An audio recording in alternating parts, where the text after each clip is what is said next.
Нас море примчало к земле одичалой, в убогие кровы к недолгому сну, а ветер крепчал, и над морем звучало, и было тревожно смотреть в глубину.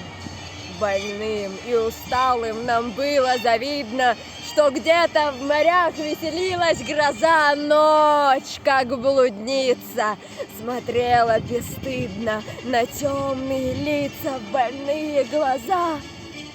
Мы с ветром боролись, и брови нахмуря во мраке с трудом различали тропу, и вот, как посол нарастающей бури, пророческий голос ударил в толпу. Мгновенным зигзагом на каменной круче торжественный профиль нам брызнул в глаза, и в ясном разрыве испуганной тучи веселую песню запела гроза. Печальные люди, усталые люди, проснитесь, узнайте, что радость близка. Туда, где моря завивают о чуде, туда направляется свет маяка. Он ищет веселых открытий, и зорким лучом стережет буруны, и с часу на час ожидает прибытий больших кораблей из далекой страны.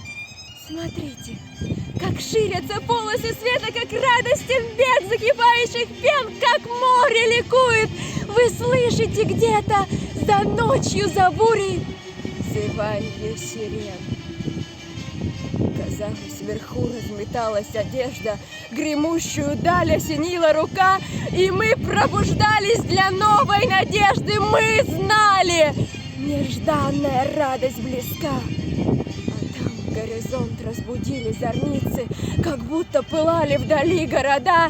И из порту всю ночь, как багряные птицы, летели, свистя и шумя поезда. Гудел океаны, лохмотьями пены, швырялись моря на стволы бояков.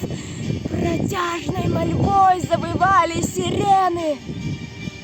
Там буря настигла суда рыбаков.